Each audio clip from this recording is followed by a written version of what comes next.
I live in a neighborhood full of all types of characters.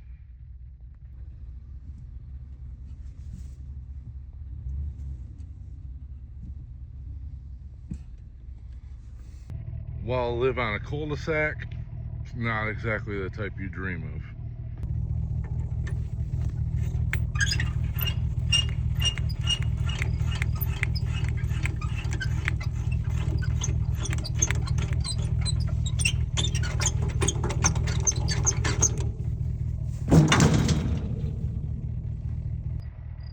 So when you leave cars laying around, it starts to feel like you're asking for trouble. Last video I talked about these flip cars being like lottery tickets.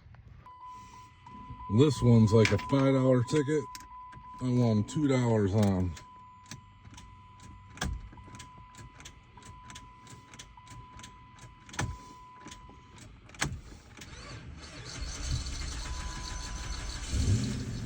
There we go. Well, as you see, plans change. Now I'm walking back to go get gas to start my shitty lottery ticket. Doesn't happen very often, but it happened today. Guy down the street come down and ask, "Hey, is that for sale?" And he meant this car, which the answer is clearly no. But I told him the number is so ridiculously high, it's not even worth talking about. Why do I say that? Not because I think it's worth it, but just that's what it's worth to me. Obviously, pouring gas into the thing, not gonna fix the starter problem.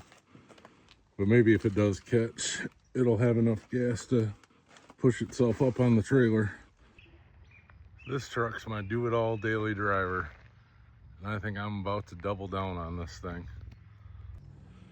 Gonna use it to haul this thing away and get to working on it.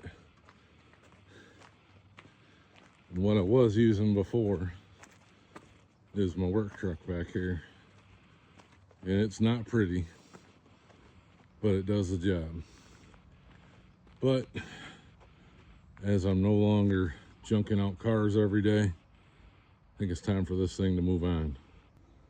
As you can see, I took a chance on somebody on Marketplace for this car to do some work on it. Now I'm paying for it. Now I know there's some people out there like, what the fuck, Dustin? You think you're some kind of a motivational speaker now? No, not at all. You can rest assured that not a single part of this horse shit was part of the plan. So what the hell are you planning on then? I don't know. Do I look like a dude with a plan? But tell me something in 2026. Are you really expecting something to have a big pretty bow around it and make sense?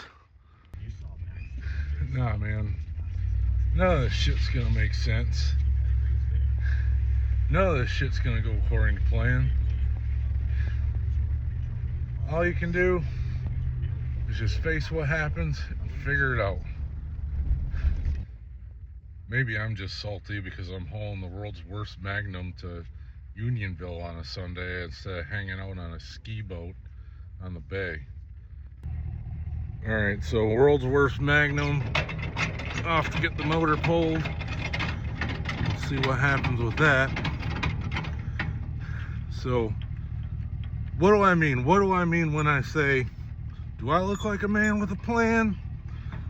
You can say, well, if you fail to plan, you plan to fail. And yeah, that's true. Not really without a plan. Now, some people obsess over the semantics of what people say. But what I really mean is, I have an idea of what's going to happen. But I also have this acceptance that my plan from 5 seconds ago has no bearing on reality. And inevitably, something's gonna change. So what am I doing here if I'm not trying to be some damn...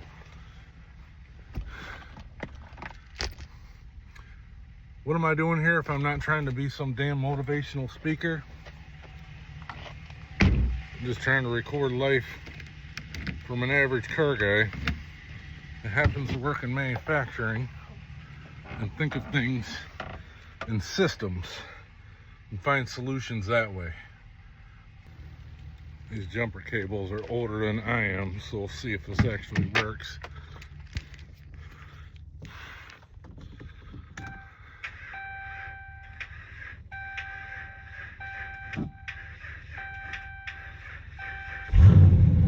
There we go. Haven't started it in a couple weeks. She definitely won't win no beauty contests. I've had no problem pulling full-size SUVs with this thing. So let's land this plane. What the hell am I even on about here? I'm 40 years old. Been through enough stuff that I just don't have the same puppy dog enthusiasm for life I had in my late 20s. Got a healthy dose of cynicism with everything. But what I've learned, just got to be tougher than your circumstances and keep moving on. I got 4 days until the shop shuts down for a week. Then I got the whole second half of the year with all bunch of projects. So we'll see how all that goes. Thanks.